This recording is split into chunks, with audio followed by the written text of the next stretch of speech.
If you are planning of going into livestock farming and you are thinking whether to start with to go into cattle farming, goat farming or sheep farming, this video is what you should watch. I had a phone call and I got someone asked me the same question. So for me, from the perspective of studying people who are gone into livestock farming, I want to give you this advice. Considering 4 factors: 1 is capital, 2 is the breeding, 3 is management, and lastly the market. These are the 4 things you need to look at when you are considering the type of livestock farming to go into, either to go into farming, cattle farming, sheep farming, or goat farming. Number 1, when we look at the capital in terms of going into cattle farming, you need a huge amount of money to start cattle farming. It's not small, unless you decide to start with 1 or 2.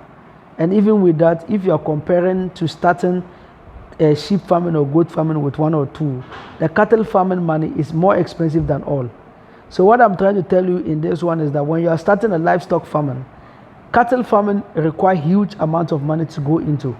So if you don't have money, and you really want to go into it, and you want to get a satisfactory number, and your money is not plenty, then cattle farming is not for you. Unless you want to decide to start with 1 or 2, a male and a female, or 2 females, then you get a different male somewhere to mate them so that they can be breeding, and that way fine. But even with that, considering getting a 2 male or 2 male sheep, 2 female sheep or 2 female goats, cattle own is expensive. So that's what you need to look at. So if you don't have a lot of money, don't go into cattle farming. That requires huge amount of money to go to start with. Number 2 is the breeding. Mostly when you go to all the type of farming, the local breed that we have, it's not expensive, it is cheap. So if you are going to sheep farming or goat farming, the local Ghanaian African breeds that we have, they are cheap. You can always buy 400 Ghana, 500 cedis, 600 cedis, 800 cedis, 1000 cedis, 1500, 2000 or 3000 Ghana cedis, sheep, local breed, and then you can start with them.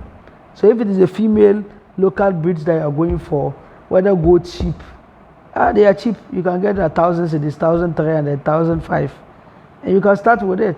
Do you understand? But when you look at cattle, the local breeds of cattle, that is what we usually have in Ghana here. Unless you are going for the, those with a hunchback, those ones are the most expensive in terms of the cattle breeds. But other than that, the other breeds, normal, regular cattle breeds, they are also, the price is down compared to those with a hunchback.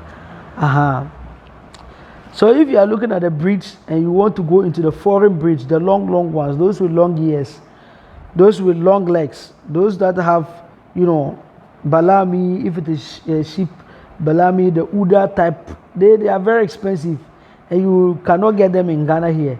Unless people who have already imported them, you have to go and buy from them. And then even if you are going to buy from them, they are not cheap.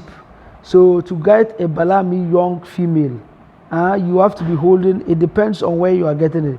You have to be holding around, 5,000 cedis, 3,000 cedis, just like the price I used to buy a cow.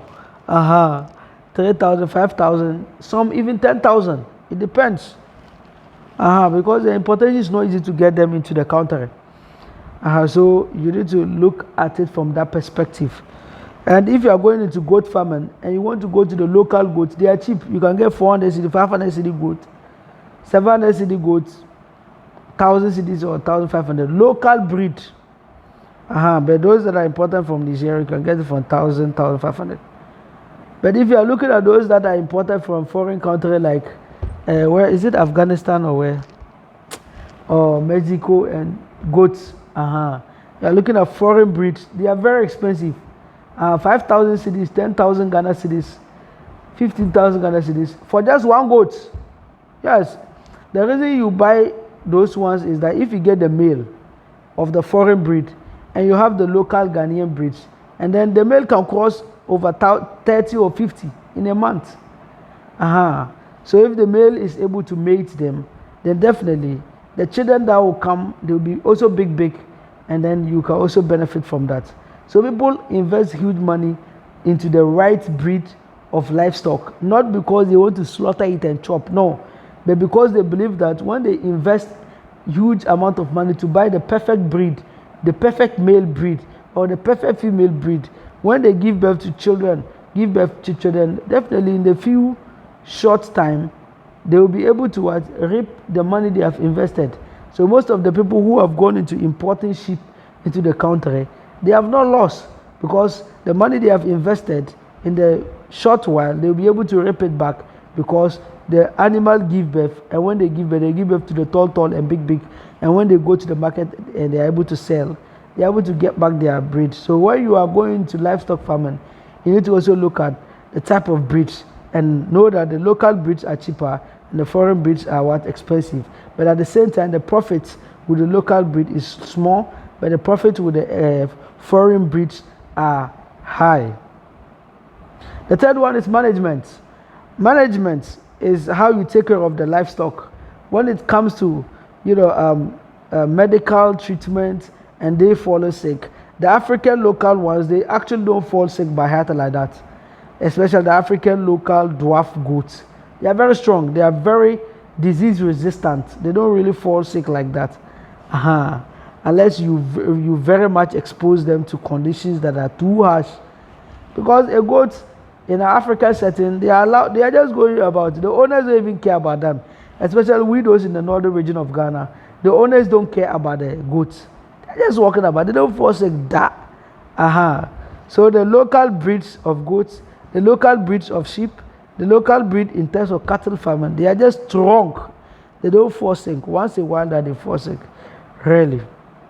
But if you are going, if you went for the the foreign breed, when it comes to management, it's expensive sometimes because it requires a lot of attention, it requires a lot of care, it requires a lot of treatment, it requires a lot of veterinary services. So you need to know that managing foreign breed is expensive more than what the local breeds. Also, when it comes to the feeding, also under management, the feeding is that when I ask people who are into the livestock, and then I ask those in the market, the sellers in the market, they said the foreign breed, they eat plenty than the local breeds. So if you bring food, the foreign breed, they chop and that is why they have good body. They put in huge weight and huge kilograms of body. You understand?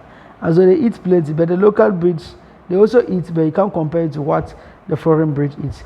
But at the end of the day, the results of the foreign breeds, the foreign breed give you is higher than what the local breeds. So when it comes to management, you incur a lot of cost in terms of managing the foreign breeds than cost in managing the local breeds. Then the last one is the market. When you look at the market for the foreign breeds, it's very high. If you're able to take care of a sheep, a foreign breed, and then you take it to the market, wow, you're going to make huge amount of money. So you look at the markets now, 5,000 cedis, 10,000 cedis. You can even buy a sheep, 8,000, 10,000, a female and a male. It doesn't matter. As far as they are good breeds, they are the Uda breeds, even the sheep, Balami and those kind of breeds. You guys know it even more than me. So if you are into the foreign breeds, definitely you are going to have a huge market. And for goats, if you are into goats, the market is during Christmas. So you need to take care of them, engage Christmas, and ensure that before Christmas, you're able to market very well, and then you'll be able to sell. And if you are into sheep farming too, you have to get Salah. Muslims buy sheep and cattle for their Salah, for their Eid al-Fitr celebrations. So if you are into cattle and then sheep farming, then you have to put it in mind that you have to gauge the Salah time, and that is the time you'll be able to sell to make huge profits other than the regular days.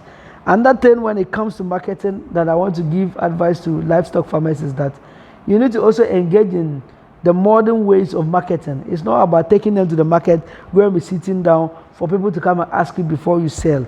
No, make use of the social media, make use of TikTok, make use of Facebook, make use of YouTube to be able to grow your own audience. When it is time to sell, people already know those animals and they know you. So, and they're eyeing those animals. It is easy to sell it to them because people have already trusted you. You have already established a bond with you and your audience, and that is what we'll have to tell you. So when it comes to choosing the right breed, you need to look at it from the perspective of these 4 things: the capital, the breed, the management, and the market. If I've left something, kindly let me know. You can educate me. I'm Imo Rusadat. If you want to buy a sheep, you can easily contact me and I'll aid you throughout. Thank you very much, guys. I'm dozing off. Assalamu alaikum. Hey, don't forget, kindly subscribe to my YouTube channel. Assalamu alaikum wa rahmatullahi wa barakatuh.